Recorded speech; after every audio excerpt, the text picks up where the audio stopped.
Baik, kita mulai. Assalamualaikum warahmatullahi wabarakatuh. Teman-teman, Waalaikumsalam. pada hari ini, mudah-mudahan kita semua selalu diberikan kesehatan ya.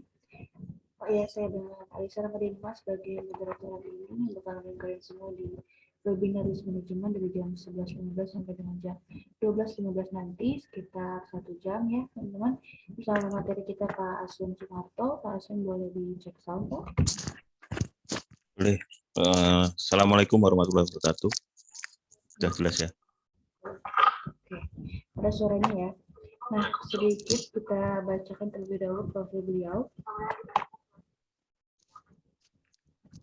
Beliau adalah risk management practitioner, risk management dan HSE of PT Angkasa Pura Cargo, professional risk management from RMI, certified risk associate from SPPM atau BNSP, certified in governance risk compliance from risk management board, certified human capital management level Assalamualaikum warahmatullahi wabarakatuh. SPPM Unitasa atau BNSP, qualified risk management officer from LSP MKS BNSP, Bank Risk Management Level 1 from LSPP atau BNSP, Audit Intern Bank Auditor Level from LSPP BNSP, QHSE Management System Auditor ISO 9001, 2015 ISO 14001 2015 ISO 45001 2018 from Bureau of Veritas Indonesia, Anti Bribery Management System ISO 37001 2016 Auditor from PT Bina Petrogas Mandiri, Intermediate Computer Operator from BNSP, runner up for the Supervision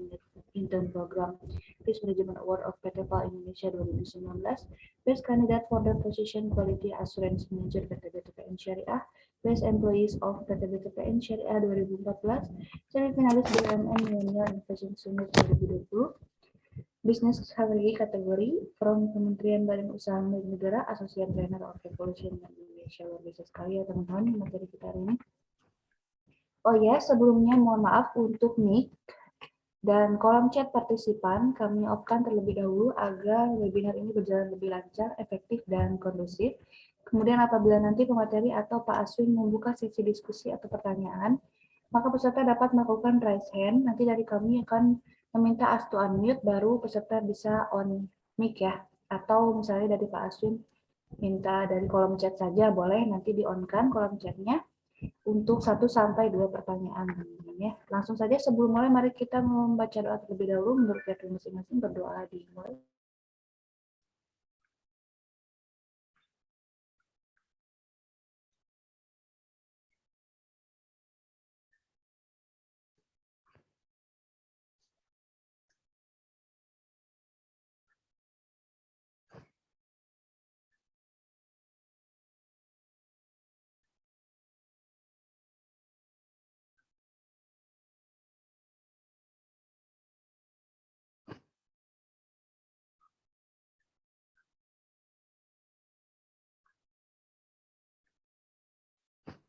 Doa selesai, untuk selanjutnya kepada Pak Aswin, kami persilahkan. Baik, terima kasih Mbak Alisa Numa sebagai moderator dari RMI.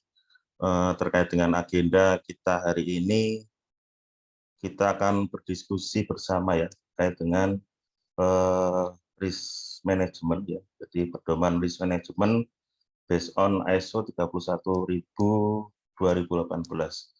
Assalamualaikum warahmatullahi wabarakatuh. Bismillahirrahmanirrahim. Saya mulai ya.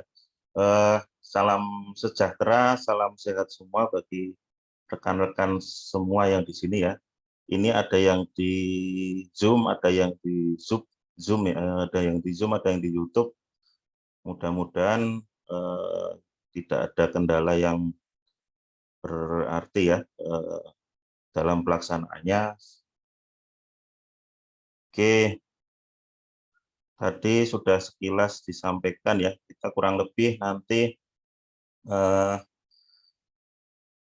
jam ya, kurang lebih 1 jam karena ada agenda selanjutnya ya dari RMI. Tadi saya diminta oleh Mas Hadi selaku CEO-nya RMI karena ada agenda berikutnya ya, training berikutnya itu nanti harus selesai kurang lebih jam 12.15. Oke. Oke, mohon izin sharing ya. Saya yakin hari ini ada senior-senior saya ya di luar sana yang suhu-suhunya RIS ya, guru-guru saya, rekan-rekan saya yang mempunyai latar belakang di bidang risk management atau yang terkait ya terkait dengan audit atau compliance dan kepatuhan atau dan yang bidang GRC lainnya. Mohon izin saya sampaikan sebentar untuk materinya saya sampaikan ya. Oke, untuk pertanyaan nanti saya selesaikan dulu materinya, nanti di akhir sesi setelah saya selesai menyampaikan materi, saya akan menjawab dari pertanyaan dari rekan-rekan, mungkin satu atau dua ya, saya pilih nanti untuk saya jawab. Jadi disampaikan saja via chat yang ada di kolom chat ya, di situ disampaikan saja pertanyaannya apa sih. Nanti akan saya jawab di sesi akhir saya memberikan materi. Mungkin kalau ada ini ya, ada kendala dalam pelaksanaan, misal ada gangguan koneksi atau slide saya yang nggak jalan atau suara saya yang kurang jelas, nanti disampaikan ya rekan-rekan biar saya tahu. Oke, mohon izin ya rekan-rekan saya sampaikan di sini untuk materi kita hari ini. Mudah-mudahan kita dalam kondisi sehat ya. Ini masih puasa hari ke-7 sampai ke-8, insya Allah diberikan kelancaran sampai dengan akhir. Oke, saya share sebentar ya.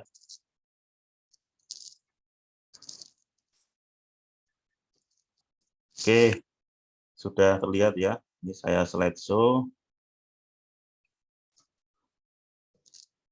Oke, nah untuk siang ini kita akan berdiskusi ya, belajar bersama-sama terkait dengan risk management.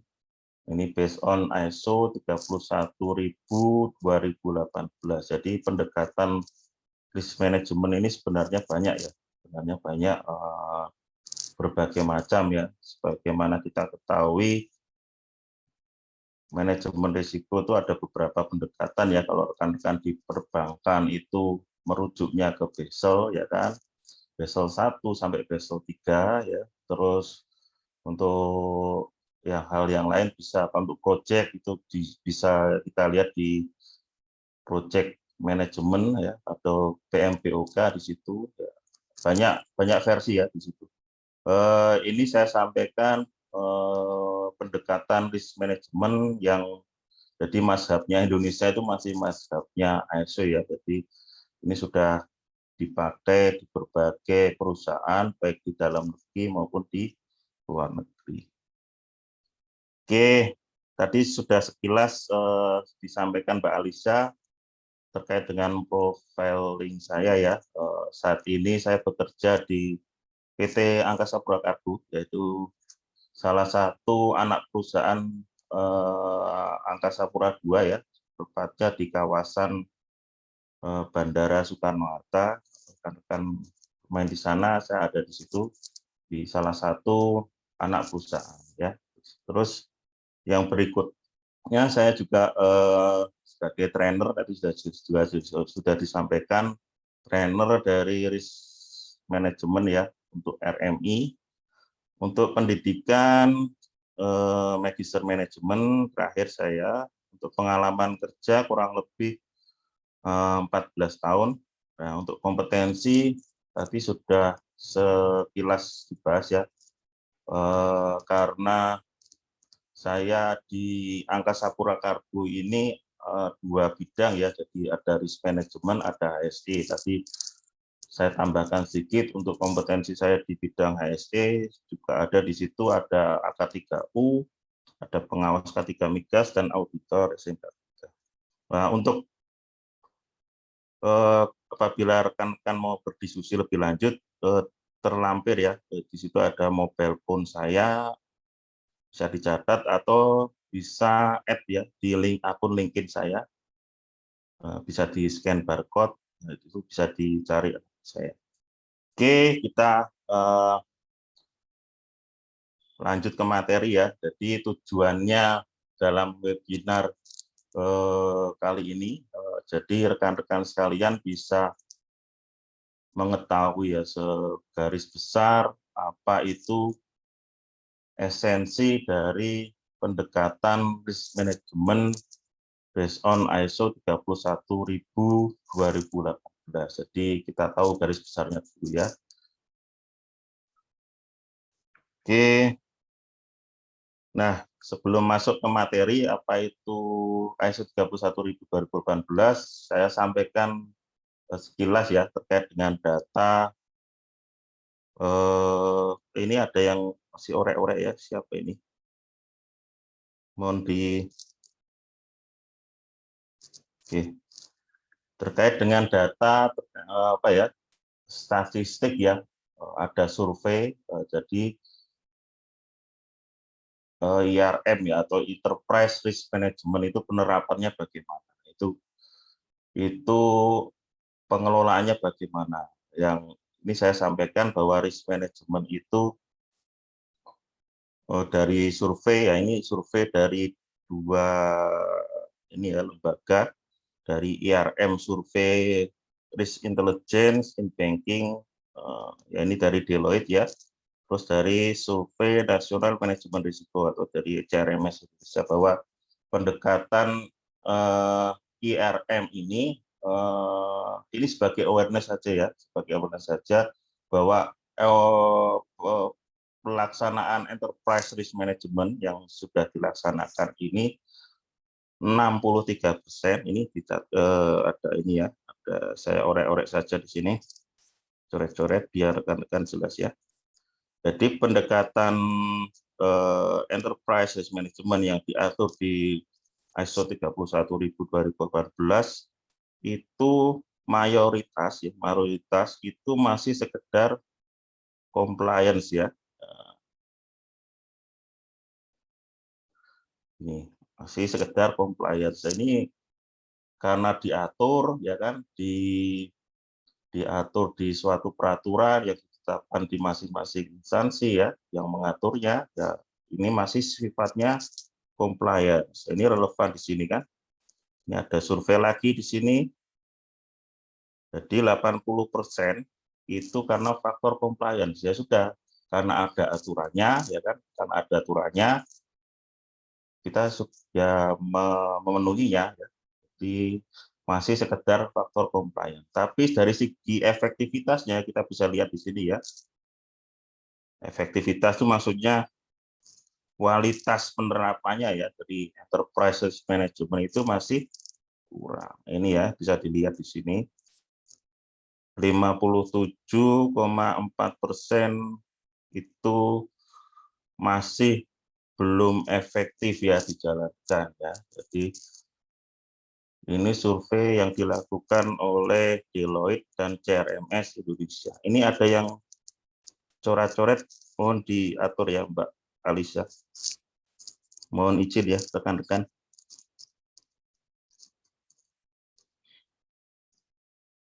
Oke.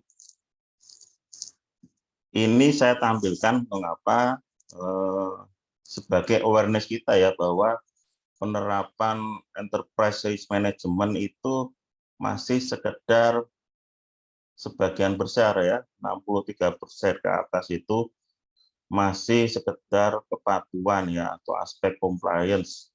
Jadi risk management diatur ya, diatur di peraturan ya, itu sudah kita laksanakan. Tapi dari sisi efektivitas atau kualitasnya ya, itu sangat kurang di sini. 57% itu angka yang masih nggak efektif ya kalau dibilang ya. Jadi ini sebagai awal saja, sebagai awal kita untuk membangun manajemen risiko, bahwa ini. Oh, mohon maaf, diulang lagi share screen. Oke. Perlu mendapat perhatian ya rekan-rekan ya, karena dari hasil survei kan, hasil surveinya ini nggak main-main ya. Ini salah satu lembaga yang concern ya, jadi concern di bidang governance, risk and compliance ya. Jadi hasil surveinya ini 2019 ya terakhir. Masih cukup relevan ya. Jadi 63% itu masih sifatnya compliance ya. Jadi ini perlu diperhatikan sebagai dasar kita membangun risk management itu menjadi lebih efektif kembali ya. Oke. Nah ini sebagaimana diatur ya. Jadi risk management itu ini yang tanda merah itu kan. Jadi ada urutannya ya. Jadi seharusnya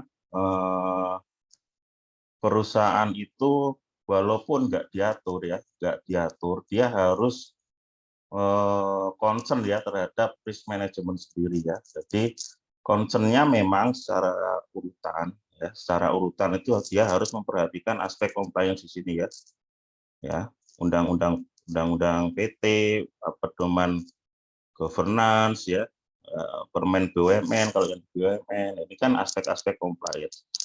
Tapi jangan lupa juga di sini ya rekan-rekan, seharusnya perusahaan itu lebih concern ke sini ya, lebih concern ke sini.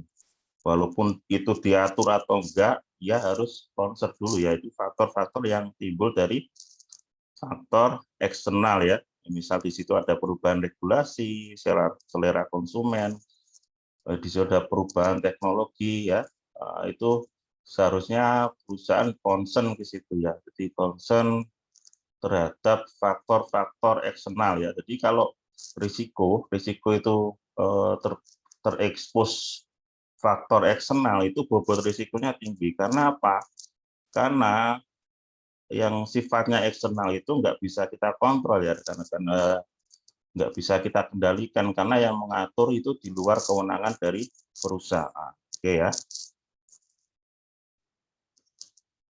Nah, seharusnya concern di sini ya, sebagaimana contoh beberapa perusahaan ya, contoh ini yang dalam konteks eksternal ini ya perusahaan ini ya handphone ya Nokia ya, karena nggak bisa menyesuaikan dengan perubahan yang sifatnya eksternal, mereka menolak Android, otomatis mereka kalah ya, kalah persaingan pasarnya dengan Samsung, dengan Oppo dan lain-lain seperti itu. Ya, itu perubahan teknologi di situ. Jadi memang awalnya dasarnya memang compliant ya, tapi seharusnya perusahaan itu juga concern ke faktor-faktor yang sifatnya eksternal karena ini mempengaruhi bobot dari risiko di perusahaan ya.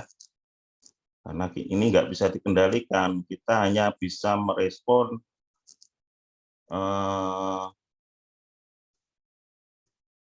dari teknologi, dari peraturan itu kita respon ya, dari perubahan-perubahan tersebut kita respon ya dengan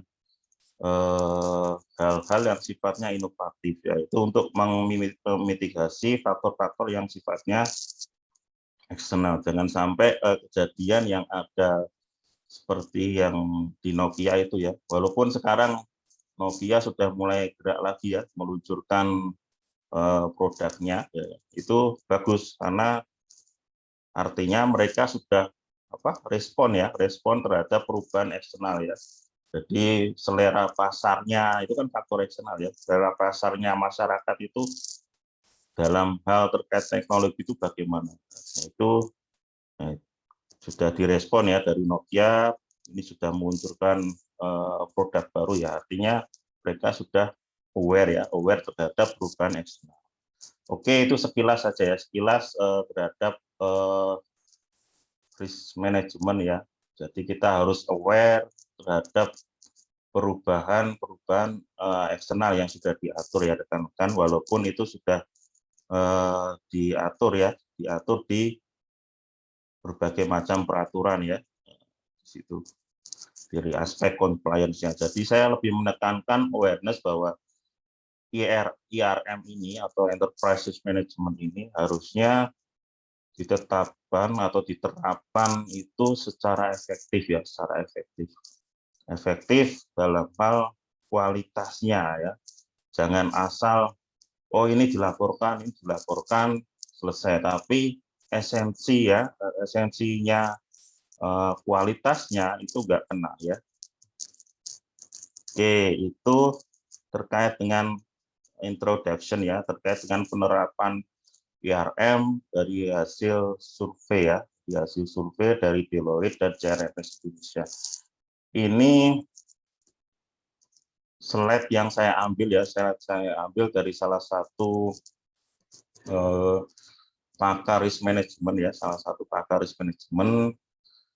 Saya kan juga ini gabung di forum manajemen risiko, jadi saya concern di situ apa saja yang perlu IRM ini diperbaiki ya. Pendekatan manajemen risiko terintegrasi ini aspek-aspek mana saja yang harus diperbaiki. Ini sebagai dasar aware kita ya. Jadi jangan asal aspek compliance saja, tapi perubahan yang sifatnya eksternal tadi ya, saya sampaikan itu juga menjadi concern ya, concern dari suatu perusahaan. Oke, sebelum kita masuk,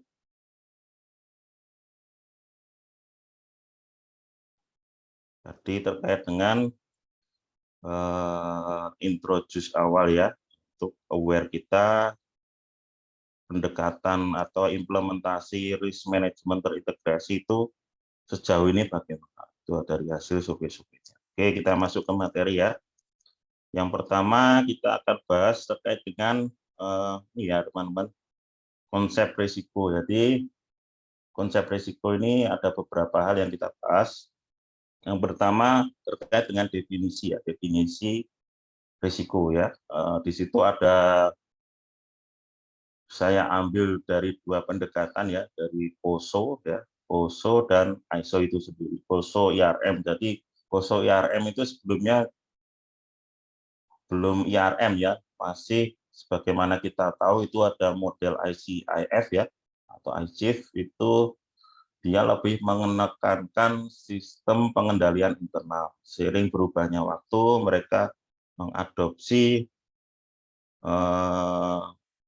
pendekatan yang dilakukan oleh ISO ini ya. Jadi ruang lingkupnya beririsan ya, ruang lingkupnya beririsan antara ISO dengan POSO.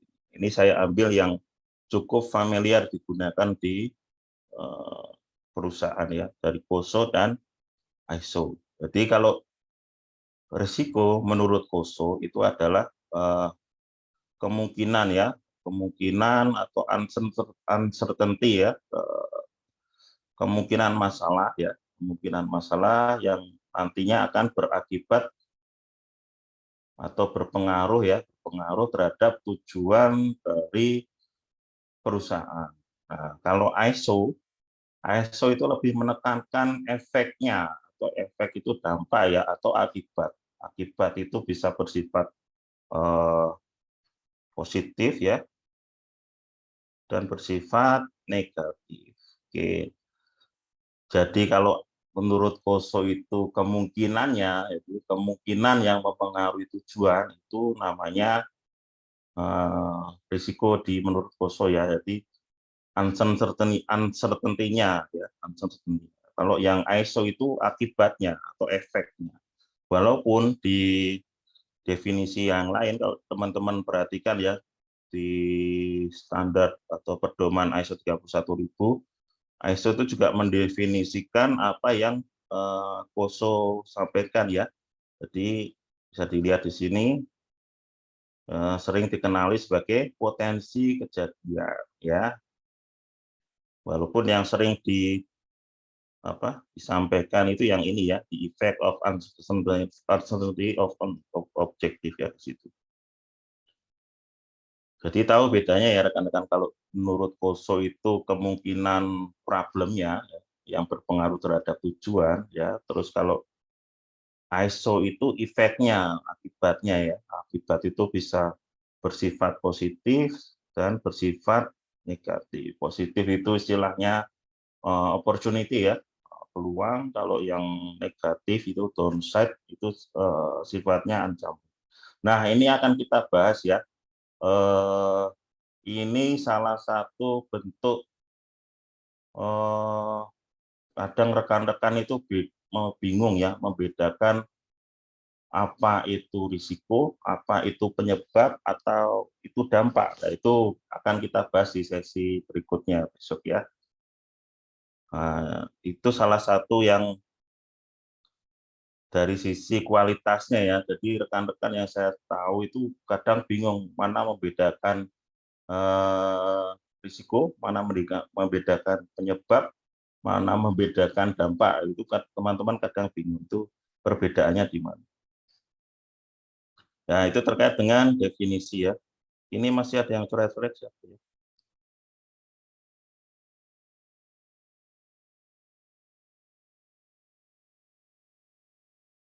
Oke, tadi terkait dengan definisi risiko. Ini saya close dulu ya. Ini masih ada yang coret-coret.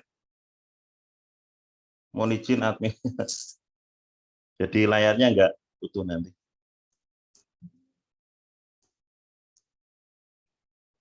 Oke, saya close dulu. Ini ada yang coret-coret.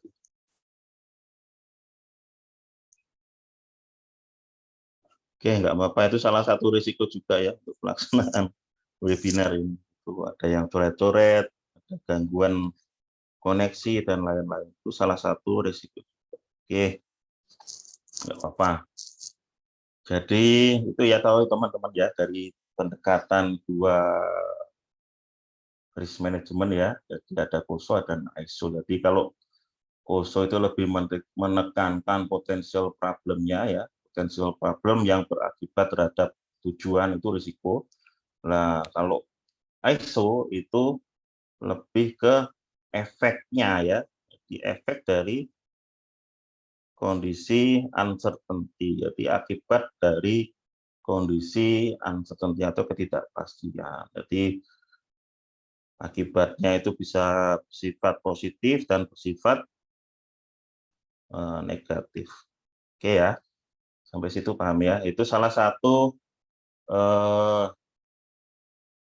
ini ya rekan-rekan aspek kualitasnya manajemen risiko ya. Jadi harus tahu perbedaannya antara risiko, antara penyebab, apa itu dampak ya, apa itu indikator. Itu harus clear dulu ya.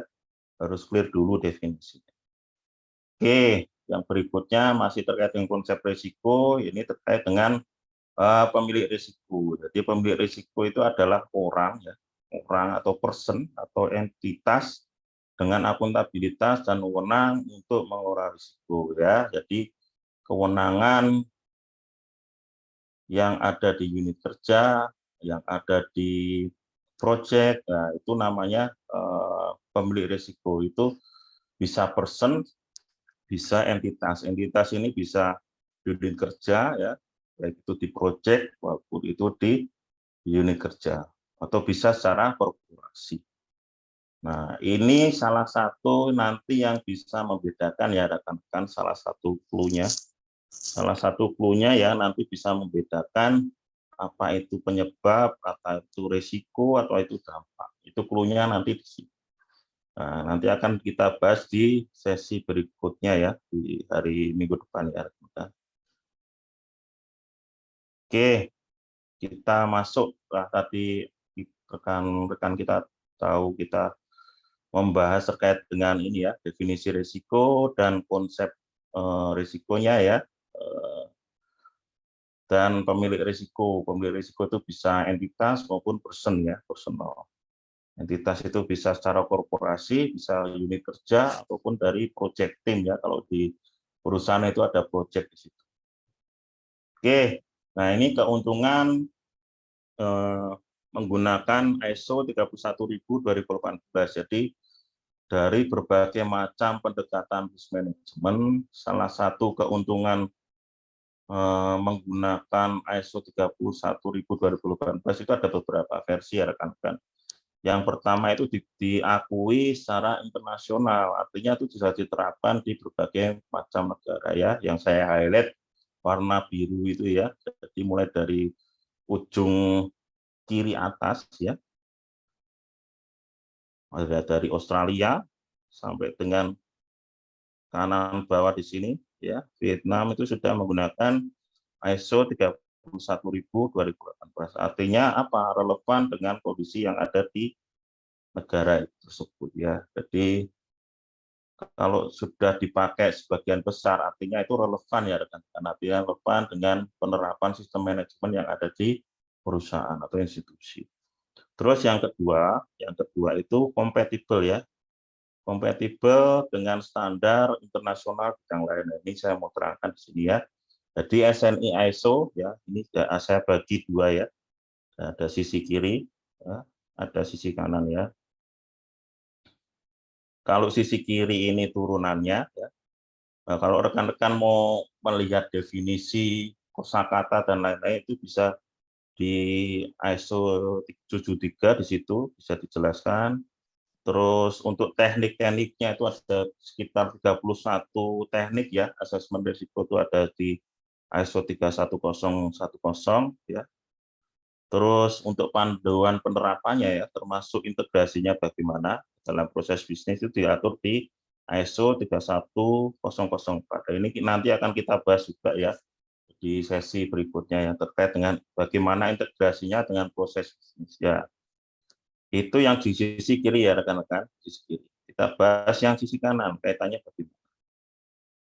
Nah, sisi kanan ini saya ambil contoh ya, kalau di suatu perusahaan itu menerapkan beberapa sistem manajemen yang sudah dijalankan ya, di ISO 9001, ISO 45000, dan ISO 14001 ya. Jadi integrasinya di mana rekan-rekan? Kalau rekan-rekan perhatikan ya, bedanya apa sih ISO 31000 ini dengan ISO ini? Ada yang tahu? Jadi bedanya ISO 31000 ini sifatnya pedoman ya, pedoman. Kalau yang ini 9001, 45001, 14001 itu persyaratan ya, persyaratan yang harus dipenuhi. Nah, itu integrasinya atau alignment-nya di mana, Pak? Ya, bisa dilihat ya. Alignment-nya kalau rekan-rekan perhatikan ya, kalau di ISO atau di persyaratan masing-masing ini 9000, 45, 14 ya. Itu ada di tepatnya ada di klausul di sini ya, titik 6.1. Ya. Jadi di situ membahas terkait dengan proses risk assessment ya. Risk assessment-nya itu bagaimana ya. Dia harus mempertimbangkan apa yang ada di 4.1. 4.1 itu konteks organisasi. Apa yang ada di 4.2. 4.2 itu terkait dengan pihak-pihak yang berkepentingan di situ ya, yang related ya dengan perusahaan itu siapa saja. Terus yang klausul 5 ini terkait dengan tata kelola risiko. Jadi kewenangan top manajemen ya, jadi menyusun kebijakan, charter dan lain-lain itu diatur di situ. Termasuk strukturnya ya, penetapan struktur organisasinya itu diatur di situ. Nah, ini masing-masing sama ya di semua standar ya. Pak Aswin, boleh dicoba dari Bapak, Pak, untuk stop coret-coretnya dari klik more. Oh, ya nggak apa-apa Mbak. Ya, nanti. Oke, saya lanjut ya. Itu kaitannya dengan standar sistem manajemen yang lain ya. Jadi kalau ini sifatnya pedoman, ini sifatnya persyaratan. Itu alignment-nya di mana? Itu bisa dilihat di klausulnya. Kalau rekan-rekan perhatikan. Itu alignment-nya dengan standar sistem manajemen yang lain ya. Kalau dengan bidang audit ya bisa dilihat di situ. Kalau ada sistem manajemen ya, di situ diatur juga di auditnya ya. Jadi ada audit sistem manajemen ada atur juga di ISO 19011 ya 2018 itu diatur. Kalau rekan-rekan ada yang di audit itu juga diatur juga di IPPF ya. Itu terkait dengan risk based audit ya, itu kaitannya dengan risk management. Jadi itu kompatibel ya rekan-rekan, baik secara turunannya ya di sisi kiri ini, baik secara alignment-nya ya dengan standar bidang lain ya. Jadi cukup kompleks ya.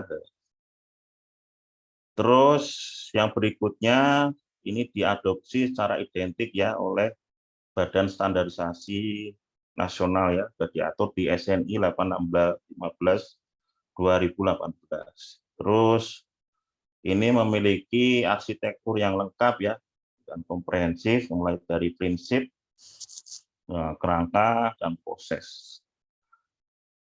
Terus yang berikutnya, ini bisa di-customize, jadi bisa diterapkan di berbagai industri ya. Umumnya dipakai ini di bidang industri manufaktur ya, terkait dengan industri itu.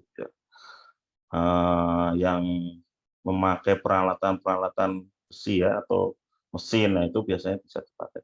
Karena mereka biasanya kaitannya dengan proyek ya, jadi relevan di situ. Oke, itu beberapa keuntungan menggunakan ISO 31000/2014. Oke, yang akan kita bahas selanjutnya, kita masuk ke arsitekturnya ya. Ini ya nomor 4 ini, mulai dari prinsip, kerangka, dan proses. Oke ya. Nah, jadi secara arsitektur ISO 31000/2018 ini dibedakan menjadi beberapa 3 hal ya. Di situ ada prinsip ya. Ini ya yang warna orange. Ada kerangka ya. Ada proses. Ya. Nanti kita akan bahas secara garis besarnya saja ya. Mulai dari prinsip, kerangka, dan proses itu definisinya, penerapannya bagaimana. Oke, sebelum masuk ke sana, kita masuk ke definisi dulu. Tadi kita bahas terkait dengan risiko ya. Kita bahas ini terkait dengan manajemen risiko. Jadi, manajemen risiko ini adalah merupakan aktivitas terkoordinasi untuk mengarahkan dan mengendalikan organisasi terkait dengan risiko. Nah, terkoordinasi ini bagaimana, Pak? Terkoordinasi artinya itu diatur ya, kewenangannya, prosedurnya, ya, siapa yang terlibat, itu artinya terkoordinasi ya. Kalau di arsitektur itu ada di prinsip ya, jadi itu sifatnya inklusif ya. Inklusif itu melibatkan semua pihak ya di internal perusahaan. Nah, untuk mengarahkan ya, untuk mengarahkan dan mengendalikan. Jadi diarahkan ya, diarahkan dan dilakukan kontrol ya, kontrol terkait dengan risiko yang muncul yang ada di organisasi yang berpengaruh terhadap tujuan. Oke. Itu definisi manajemen risiko. Oke, yang berikutnya kita bahas terkait dengan perbedaan ya. Jadi ISO 31000 ini ada 2 versi ya. Yang versi terbaru itu 2018, tepatnya bulan Agustus 2018 ya. Versi sebelumnya itu 2009. Perbedaannya di mana, Pak? Ada beberapa ya, secara garis besar. Jadi itu lebih terintegrasi ya. Lebih terintegrasi ini artinya align dengan proses bisnis, dengan sistem manajemen ya, dengan hal-hal yang sifatnya strategis yang ada di perusahaan. Itu integrasi. Yang berikutnya itu reaktif ya, jadi baru kejadian, baru dilakukan assess. Jadi kalau ISO 31018 ini lebih agile ya rekan-rekan ya.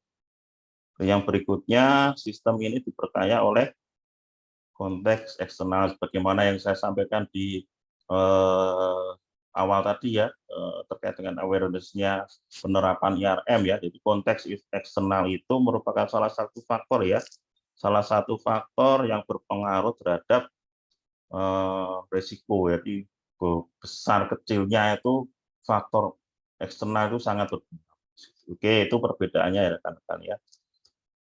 Oke, kita akan masuk di intinya ya. Jadi ada prinsip, ada kerangka, ada proses ya. Kita masuk ke prinsip ya. Jadi prinsip ini merupakan landasan untuk mengelola risiko ya, dan harus dipertimbangkan dan menjadi acuan ketika akan merancang, menetapkan kerangka kerja dan proses manajemen risiko. Jadi prinsip ini adalah ruhnya manajemen risiko ya, ini harus dicamkan betul ya sebelum risk management itu diterapkan ya. Apa saja itu poinnya Pak? Jadi di tengah itu kalau rekan-rekan perhatikan, ini adalah tujuan dari manajemen risiko ya, penciptaan dan perlindungan nilai. Artinya menjaga, mengawasi sasaran-sasaran perusahaan yang sudah ditetapkan oleh perusahaan. Itu artinya ya tujuannya. Ya, oke. Terus prinsipnya apa saja di situ? Ada terintegrasi, ada terstruktur komprehensif, ada disesuaikan, ada inklusif, ada dinamis, ada informasi terbaik, ada faktor manusia dan budaya, dan perbaikan berkesinambungan ya. Nah, ini nanti prinsip-prinsipnya ini rekan-rekan, ini nanti akan masuk di kerangka dan proses ya, mulai dari integrasi sampai dengan perbaikan berkesinambungan. Nah, ini sebagai landasan ya, landasan acuan untuk membuat kerangka dan proses manajemen risiko. Oke ya, ini ruhnya. Jadi diperhatikan di risk management itu enggak menghalangi ya, malah mengawasi, menjaga ya untuk mencapai sasaran dari perusahaan yang sudah ditetapkan ya. Nah, oke. Itu ya rekan-rekan ya. Kita bahas satu persatu secara garis besar saja. Jadi terintegrasi ini maksudnya apa sih? Ya, terintegrasi itu yang saya sampaikan tadi di awal ya. Terintegrasi dengan proses bisnis, sistem manajemen perusahaan. Kalau di situ ada misalnya gini, kalau di perusahaan saya itu atau di perusahaan BUMN lah ya, itu mereka menyusun RJBP, RKAP. Nah, itu harus dikaji risikonya ya. Harus dikaji risikonya secara strategis itu harus dikaji. Nah, itu intinya terintegrasi. Itu secara korporasi ya, sifatnya di top manajemen. Bagaimana kalau di unit kerja ya, atau di project? Sama, jadi di project pun kalau ada project, itu sebelum project diambil itu harus dilakukan kajian risiko. Nah, itu maksudnya terintegrasi ya, jadi align dengan tujuan organisasi. Nah, itu sifatnya terintegrasi. Terintegrasi kalau misal di situ perusahaan juga sudah menggunakan standar-standar yang lain ya, sistem manajemen yang lain, nah itu bisa di-align-kan di situ. Ini harus terintegrasi. Misal kalau di perusahaan saya itu kan merupakan ini ya, anak perusahaan ya, jadi pendekatannya pun merujuk ke induknya yaitu Angkasa Pura II. Jadi induknya menggunakan ISO 31000 ya anaknya pakai itu ya. Jangan menggunakan yang lain, nanti susah ya kontrolnya. Oke. Itu terintegrasi. Terus yang kedua terstruktur dan komprehensif. Nah, ini harus manajemen risiko ini harus disepakati dulu ya, sepakati dulu oleh pihak-pihak internal ya yang ada di perusahaan. Jadi semua sepakat manajemen risiko itu harus dijalankan. Terus disesuaikan ya, disesuaikan. Ini relevan dengan konteks internal dan eksternal organisasi. Internal tuh misal ada perubahan ini ya, perubahan struktur organisasi ya, perubahan penambahan SDM, nah itu kan sifat-sifatnya yang ada di internal perusahaan. Eksternal tuh yang dari luar ya, dari ada aturan perusahaan, ada aturan yang mengatur atau mengkontrol BUMN ya, misalnya di situ ya, itu hal-hal yang sifatnya eksternal. Oke, inklusif ya, inklusif ini melibatkan semua pihak ya, jadi ini perlu ditekankan. Jadi bukan hanya timnya risk management saja. Jadi semua tim itu terlibat, semua unit kerja, semua personal dari semua level jabatan itu dilibatkan di situ. Oke, dinamis. Dinamis ini peka ya, peka terhadap perubahan yang terjadi ya, baik yang sifatnya internal maupun eksternal. Terus informasi terbaik yang tersedia ya, ini harus valid dari berbagai sumber karena ini ada kaitannya yang di sini ya, kaitannya dengan terintegrasi ya rekan-rekan. Karena ini sebagai dasar pertimbangan top manajemen itu memutuskan, misal kalau di project itu setelah dilakukan analisa ya, datanya itu sudah valid. Nah, itu top manajemen itu bisa merujuk ke situ sebagai pertimbangan. Oh, ini mau diambil atau enggak proyeknya. Itu makanya informasi yang baik itu sangat diperlukan ya di sini ya. Terus faktor manusia dan budaya. Jadi organisasi itu diharapkan dia harus membangun membangun manusianya ya, dari segi kompetensinya, dari segi kecukupannya ya, dari segi budayanya itu diatur di situ.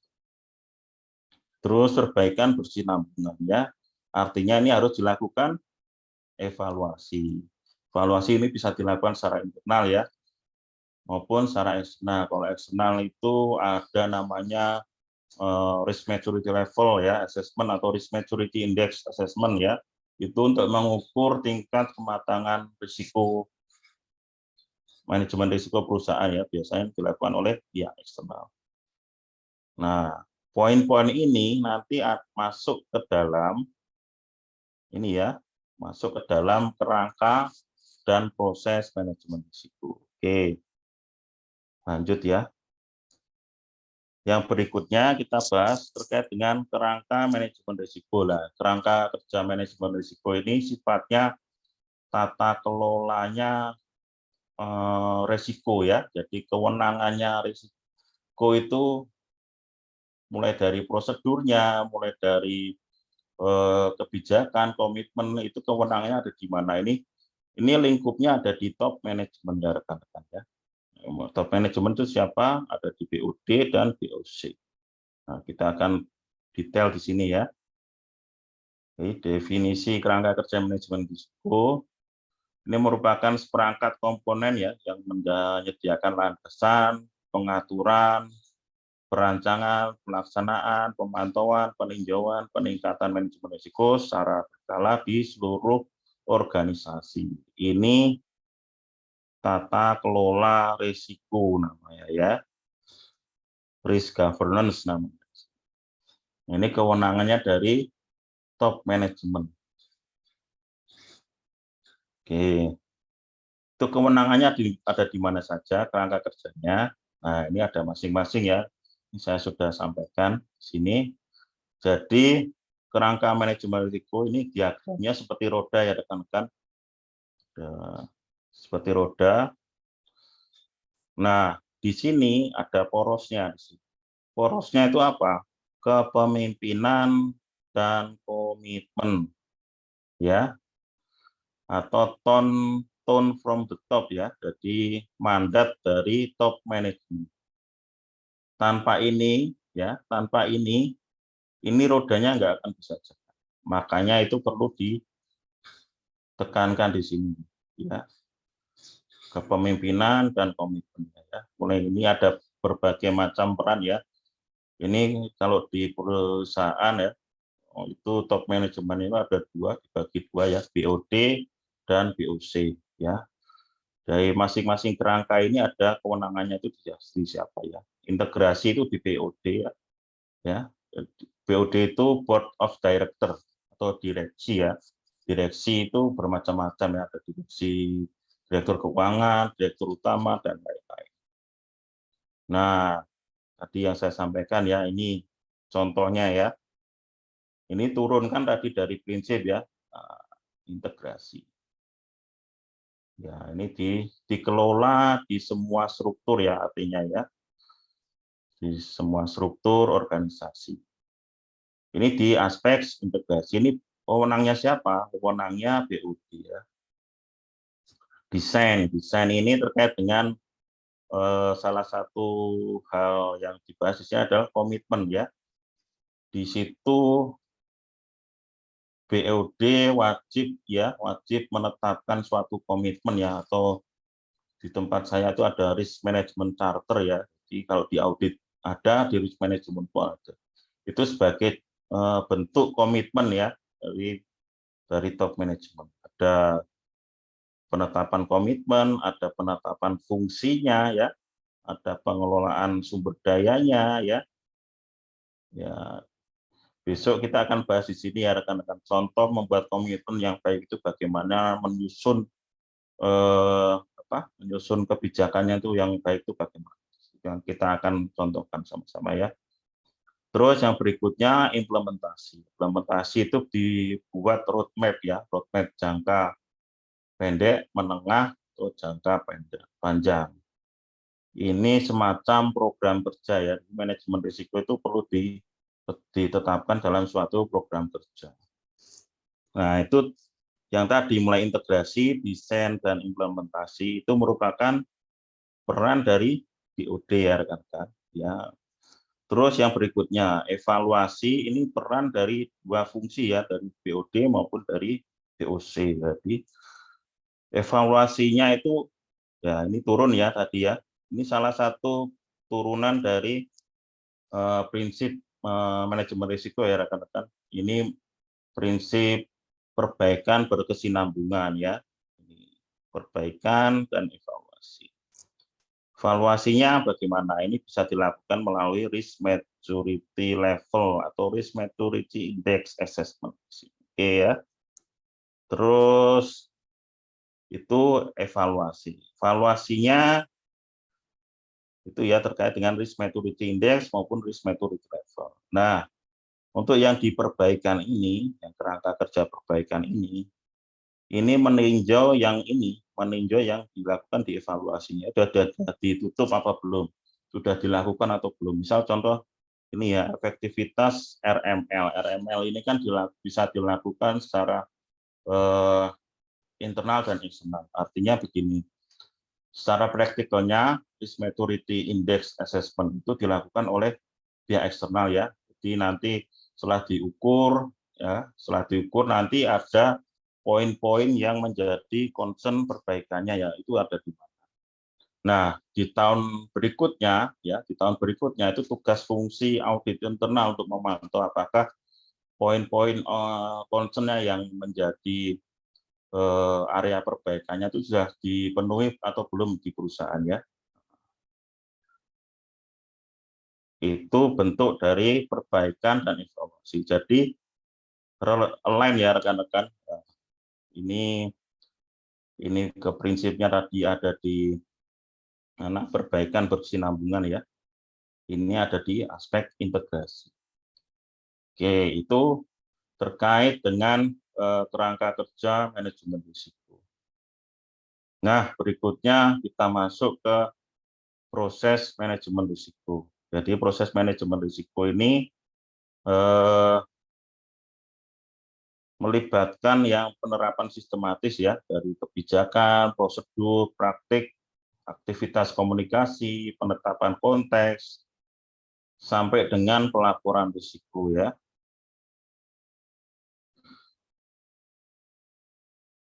Oke, apa saja yang dibahas di situ ya?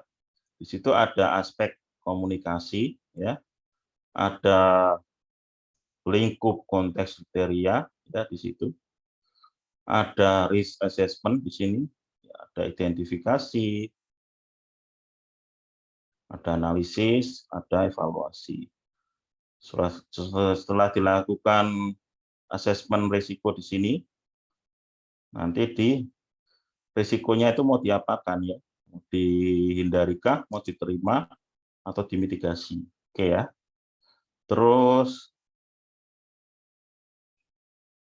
harus dipantau dan ditinjau. Nah, ini kan turun juga kan di sini. Itu salah satu bentuk dari perbaikan berkesinambungan. Dan juga ini harus dicatat dan dilaporkan. Ini membaca diagramnya gini rekan-rekan. Ini ada yang di tengah ya. Nah, artinya ini yang saya kodai warna merah ini, dari penetapan lingkup konteks kriteria sampai dengan perlakuan risiko itu harus dikomunikasikan dan dikonsultasikan, ya, harus dipantau dan ditinjau, ya, harus dicatat dan dilaporkan. Oke ya, paham ya. Jadi membaca diagramnya seperti itu. Oke.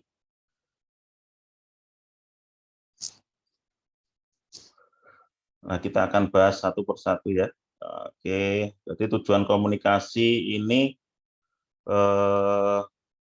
sebagai umpan balik ya untuk mendukung pengambilan keputusan ya. Jadi salah satu prinsip di ini juga ya. Di informasi terbaik yang tersedia. Jadi pemberian data dan lain-lain sebagai dasar kajian risiko itu berdasarkan data-data yang valid ya, penyampaiannya benar, itu salah satu bentuk komunikasi ya. Terus yang berikutnya lingkup konteks kriteria ya, kita akan bahas ya. Risk management itu lingkupnya di mana? Lingkup korporasi, divisi, unit kerja, departemen, project ya. Kalau project itu apakah semuanya dikaji risikonya ya, itu perlu diatur ya di situ ya. Terus konteks itu konteks internal dan eksternal itu perlu ditetapkan juga. Ada kriteria ini kriteria contohnya ini penetapan risk tolerance ya, risk appetite. Terus ada di situ likelihood consequence-nya atau risk matrix ya, atau risk grading matrix ya namanya, atau risk heat map ya. Jadi risiko-risiko mana yang nanti akan masuk, apakah melebihi risk appetite, apakah melebihi risk tolerance-nya. Nah, penilaian risiko, ya ini salah satu yang akan kita bahas di sesi nanti ya, di minggu depan. Ini salah satu hal yang urgent ya, bukan urgent, yang sangat penting ya, sangat penting karena ini menunjukkan kualitas dari penerapan manajemen risiko. Bagaimana membedakan risiko, penyebab, dampak, indikator itu harus clear dulu ya rekan-rekan ya. Nah, itu kita akan bahas di sini besok ya, minggu depan ya. Terus setelah dilakukan assessment ya, setelah dilakukan assessment, tentu saja kan kalau sudah dilakukan assessment itu kan muncul risiko ya, muncul risiko yang banyak. Jadi nggak semua risiko itu bisa kita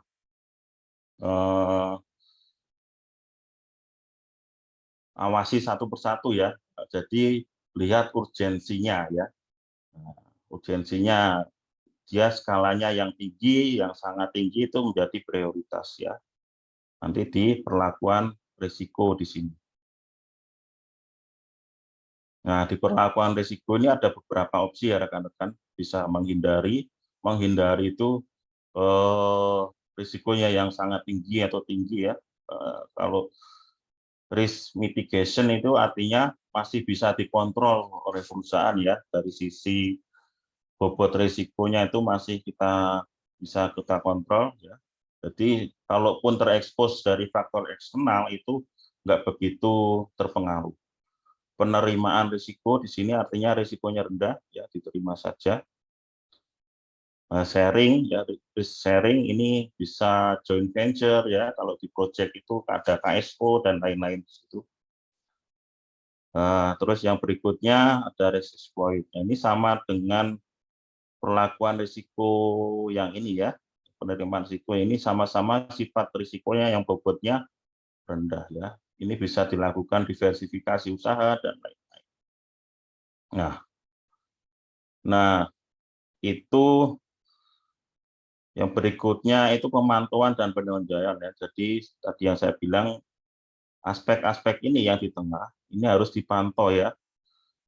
Misal ada perubahan ya, perubahan struktur organisasi, itu kan merubah peta risiko ya. Kalau merubah peta risiko artinya perlu ditinjau kembali pendekatan risk assessment-nya itu sudah betul atau belum, penilaian bobot risikonya itu sudah betul atau belum ya.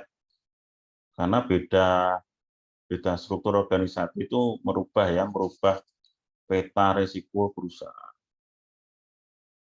Oke, terus dicatat dan dilaporkan, artinya terdokumentasi ya rekan-rekan ya. Ini sebagai nanti dasar untuk penilaian juga, jadi penilaian risk maturity level ya, itu salah satu dasarnya itu dilakukan pencatatan dan pelaporan. Tentu saja ini konsumsinya untuk siapa? Konsumsinya harusnya jangan sampai jatuh ke pihak-pihak yang nggak berkepentingan dengan perusahaan ya. Jadi kalaupun keluar itu harus ada persetujuan dari pihak-pihak yang berwenang ya, itu diatur di situ. Oke, itu saja yang saya sampaikan pas jam 12.15. Mungkin ada 1 atau 2 pertanyaan. Silakan. Ada raise hand.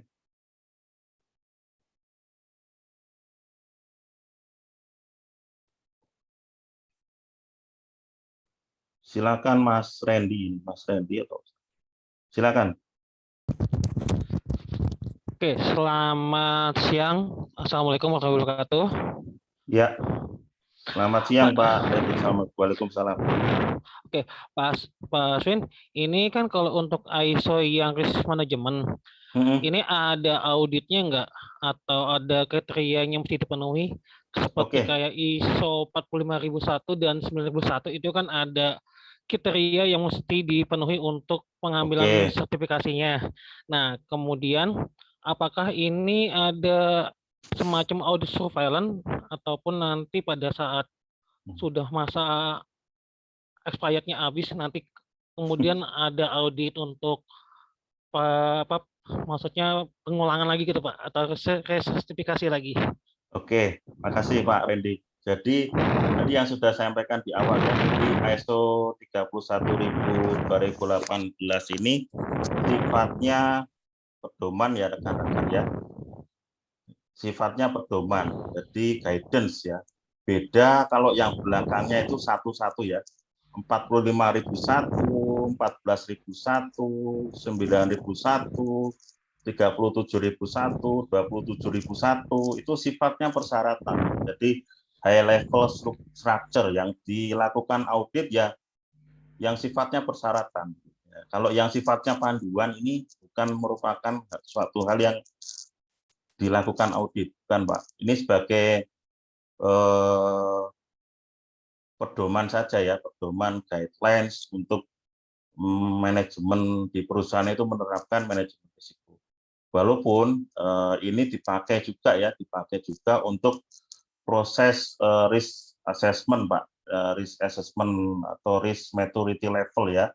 Jadi tingkat kematangan risikonya itu di perusahaan itu di level mana ya. Ya, jadi dibedakan ya Pak ya, tadi Pak Randy, antara ISO ini kan 31.000 ini kan sifatnya pedoman. Nggak ada satunya ya belakangnya ya. Kalau yang ada satunya itu sifatnya persyaratan. Begitu Pak Randy.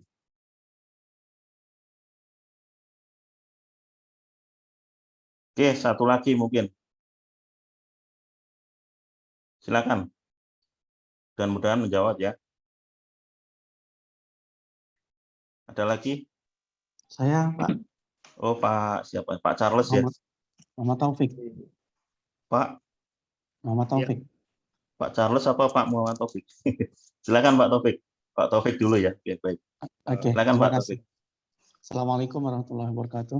Waalaikumsalam warahmatullahi wabarakatuh. Ya, terima kasih Pak atas materinya, pencerahannya. Ya. Ada yang ingin saya tanyakan karena saya baru memulai untuk belajar risk management ini. Ya, gimana? Kira-kira panduan untuk kita sama untuk mahasiswa itu apa Pak? Untuk RPS, terus termasuk untuk sumber-sumber bukunya, referensinya yang sangat dianjurkan itu yang mana Pak? Terima kasih Pak. Oke, jadi ISO yang saya tahu yang ini ada pertanyaan serupa ya. Jadi salah satu ada di perguruan tinggi itu.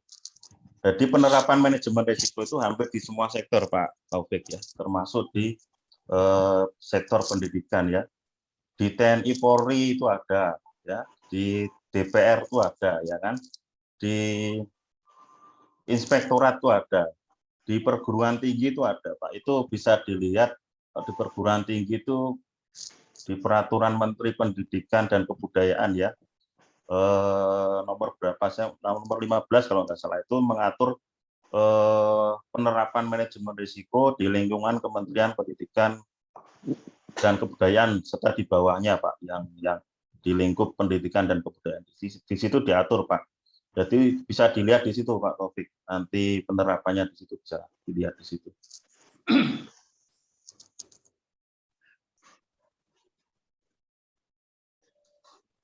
Sudah Pak Taufik. Jadi di semua sektor insya Allah sudah ada Pak. Bisa dilihat nanti Pak. Oke, satu lagi Pak siapa ini? Pak Charles ya. Silakan. Ya. Baik. Pak Thomas ini.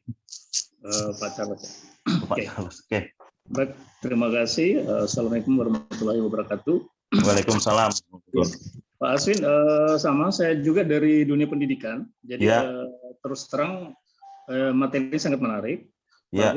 Baru bagi saya. Ya, ya. Dan selama saya di dunia pendidikan, terus terang kita belum pernah mengalami atau mengimplementasikan about ISO risk management ini. Nah, jadi pertanyaan di sini, jika mana diberlakukan di dunia pendidikan itu wujudnya misalnya dalam bentuk apa saja gitu. Karena saya pikir sangat penting, apalagi ini ada mitigasi risiko yang berdampak pada pencapaian kinerja. Iya, betul. Dalam dunia pendidikan ini kan sangat penting. Ya. Jadi mungkin mohon petunjuknya dari Pak Aswin, mungkin itu saja. Sekian, terima kasih. Oke, serupa ya dengan Pak Taufik ya. Jadi di lingkungan pendidikan itu sudah diatur, Mas. Jadi yang saya baca ya, mereka sudah merujuk ke ISO ya. Jadi mulai dari sini, mereka sudah atur Mas, di risk assessment-nya ya. Jadi ada matriksnya, ada itunya. Saya lupa itu aturannya nomor berapa. Cuma itu sudah diatur Pak di salah satu pedoman atau peraturan ya, peraturan manajemen risiko di lingkungan Kementerian Pendidikan dan Kebudayaan ya. Jadi termasuk underbow-nya ya.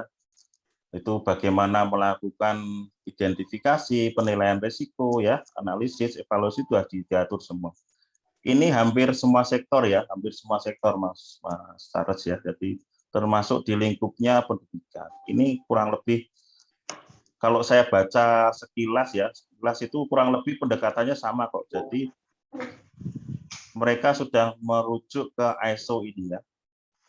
Merujuk ke ISO 31000 2009 ya tepatnya. Kalau 2018 karena yang saya baca itu yang diatur di peraturannya Kementerian Pendidikan itu aturannya itu terbit untuk manajemen risiko di lingkungan Kementerian Pendidikan dan Kebudayaan itu terbit sebelum ISO 31000 2018. Artinya mereka masih pakai yang ISO 31000 2009, Mas. Jadi intinya sama, Pak Charles. Ya. Nanti bisa dicari di situ.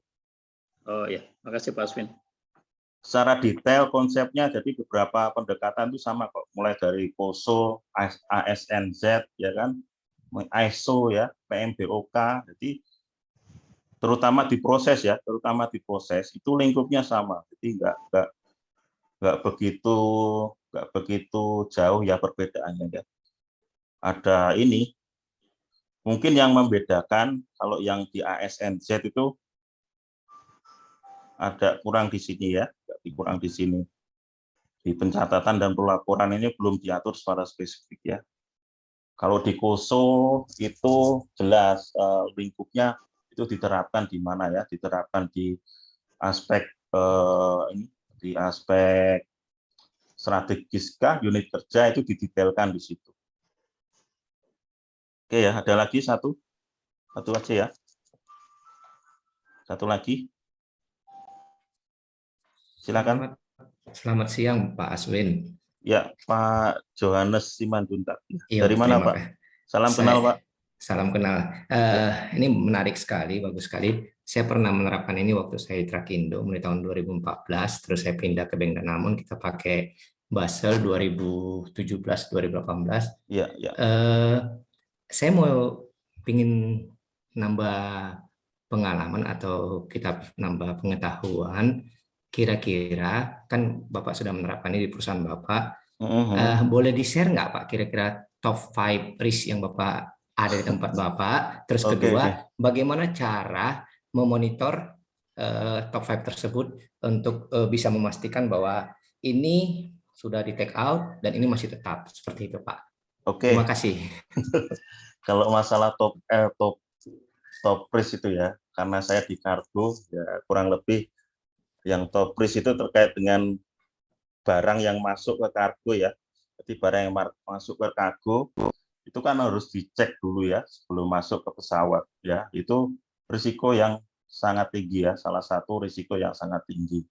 Walaupun secara existing control kita sudah atur ya, sudah diatur orangnya itu sudah tersertifikasi ya. Terus alatnya itu sudah ada yang bisa untuk mendeteksi bahan-bahan logam yang meledak berbahaya. Itu salah satu ini Pak, salah satu high risk ya, salah satu high risk termasuk COVID ini termasuk yang high risk juga ya. Jadi ada 2 poin itu. Kalau yang lainnya karena ini terkait dengan confidentiality ya. Jadi saya sampaikan secara umum saja ya, ada terkait dengan proses barang masuk ke pesawat itu yang high risk-nya itu yang agak concern di situ Pak. Jadi cek barang di awal sebelum masuk ke pesawat itu harus dicek betul. Karena kalau sudah lewat gitu masuk pesawat nanti meledak selesai sudah. Jadi nanti bisa dampaknya ke reputasi dan lain-lain. Bisa nggak dipercaya lagi. Itu yang high risk-nya. Untuk kontrolnya bagaimana? Kontrol untuk terutama pengendaliannya kita sudah ada Pak. Jadi di perusahaan itu sudah ditetapkan ya secara organisasi itu ada struktur organisasinya yang mulai dari unit kerja sampai dengan level atas ya. Kalau di unit kerja kita ada risk owner Pak, jadi yang membawai divisi atau unit kerja itu, tangan kanannya itu nanti ada risk officer Pak, dan nanti yang membantu mengidentifikasi, mengelola ya. Terus yang berikutnya itu di level yang mengawasi ya, di layar kedua itu ada struktur organisasi di tempat saya, ada risk management ya, jadi mengawasi apa yang dilakukan di layar pertama ya, di operasional ya. Terus yang berikutnya itu ada di level audit atau risk assurance ya, jadi mereka menilai apa yang sudah dilakukan risk officer di unit kerja maupun di risk management itu sudah berjalan dengan lancar. Terus dibentuk juga Pak, dibentuk juga untuk yang komitenya Pak, ada komite pemantau risiko di situ ya. Jadi itu sebagai kontrol kita ya. Bagaimana mengontrolnya, apa saja yang harus dikontrol, tentu saja setelah ditetapkan asesmen risikonya, kita kan tahu nanti bobot risikonya seperti apa. Yang dikontrol oleh top manajemen ya, oleh top manajemen itu yang sifatnya strategis Pak Simanjuntak ya, sifatnya hal-hal yang sifatnya strategis ya. Itu disampaikan ke komite ya, sebelum berangkat ke komite kita dari risk management itu sampaikan dulu ke direktur utama Pak Simanjuntak. Dari ini beberapa top risk-nya yang 5 high risk, ini dilaporkan ke direktur utamanya, baru kita sampaikan ke komite. Itu salah satu kontrolnya. Kalau yang kontrolnya tiap bulanan kita juga ada, tiap bulan, triwulanan kita ada Pak. Jadi untuk yang sifatnya operasional yang ada di divisi ya. Jadi mereka kan sudah menetapkan bentuk pengendaliannya ya, rencana mitigasinya. Itu kita minta Pak. Kita minta untuk menutup risiko-risikonya ya, atau mengurangi risiko-risikonya itu Pak. Jadi ada 2 pengendalian ya, sisi kontrolnya dari level operasional maupun di level atas ya, atau top management. Itu Pak Simanjuntak. Oke, terima kasih banyak Pak Wis. Ya, ya. Terima kasih. Oke. Oke, kalau saya kira sudah ya dari saya materinya, karena ini sudah ada waktunya ada pelatihan lain ya dari RNI, saya tutup ya. Oke, kalau rekan-rekan ingin melanjutkan di sesi berikutnya ya, yang lebih detail, kita akan nanti belajar beberapa pendekatan ya, risk management, terus detail ya. Nah, ini salah satu bentuk efektivitas kualitasnya risk management itu harus bisa membedakan risiko ya, penyebab, dampak itu harus tahu karena sering kebolak-balik di sini ya. Terus kita akan belajar juga di sini mengelola risk based budgeting ya. Jadi setelah RKAP, RJBP bagaimana melakukan kajian risikonya. Nanti kita akan belajar juga di sini. Terus tadi yang saya sampaikan ya, detail arsitekturnya ya. Tadi kan saya sampaikan garis besarnya saja ya. Besok saya sampaikan contoh-contohnya ya. Contoh komitmen, contoh kebijakan, contoh prosedur, contoh untuk risk assessment ya. Kita sampaikan di sana nanti. Oke, terus yang berikutnya nanti kan kita bahas juga line of defense ya. Jadi peran masing-masing lini ya, lini 1, lini 2, lini 3 itu bagaimana ya untuk menjalankan manajemen risiko itu lebih efektif. Terus nanti kita akan praktek juga. Nah, ini yang tadi ada kaitannya dengan 2 ya, membedakan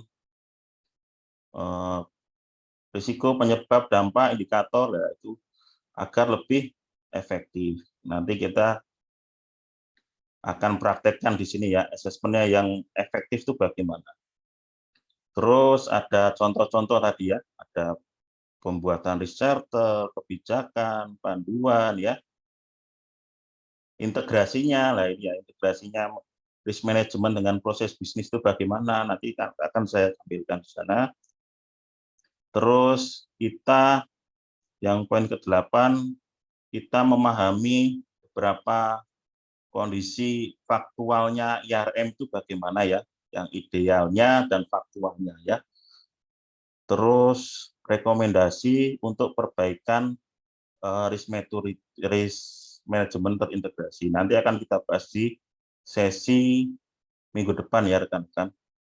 Saya harap rekan-rekan bisa join nanti di sana agar lebih dalam ya, lebih efektif, karena yang saya sampaikan di awal tadi IRM-nya ya yang ada di Indonesia ya, terutama itu masih 57 sekian ya, masih belum efektif berjalan ya. Indikatornya apa? Ada beberapa perusahaan yang gila itu kemungkinan salah satunya sudah ada risk manajemennya tapi nggak efektif berjalan. Oke, dari saya cukup sekian. Terima kasih atas partisipasinya. Mohon maaf atas segala perkataan dan kesalahan saya. Wabillahi taufiq wal hidayah. Wassalamualaikum warahmatullahi wabarakatuh. Saya kembalikan ke moderator. Silakan, Mbak Alicia. Baik, sebelum di close, seluruh peserta direkam kamera karena kita akan memasuki sesi foto terlebih dahulu.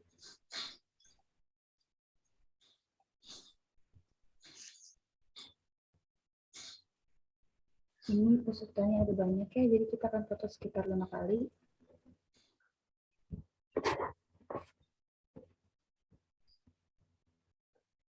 Hitung 1 sampai 3. 1, 2, 3.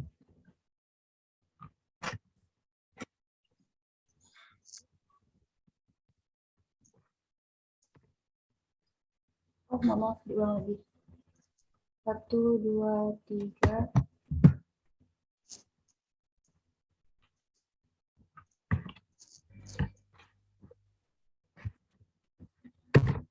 Oke, yang kedua.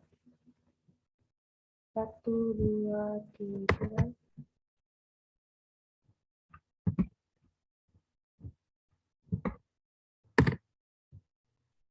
3. 1, 2, 3.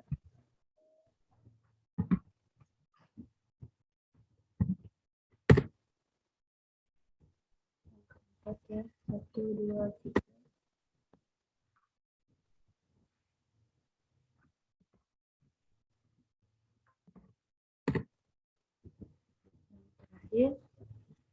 1, 2, 3.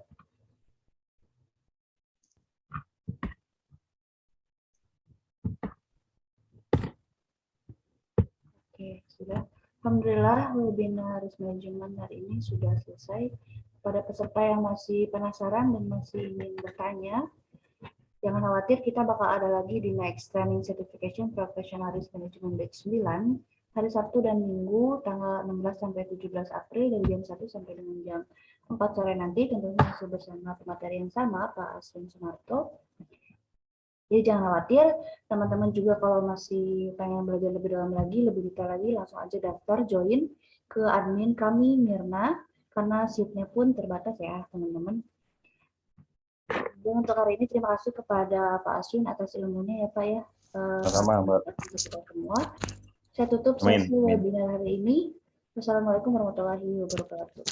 Waalaikumsalam warahmatullahi wabarakatuh. Terima kasih Mbak Alicia. Mohon izin live rekan-rekan.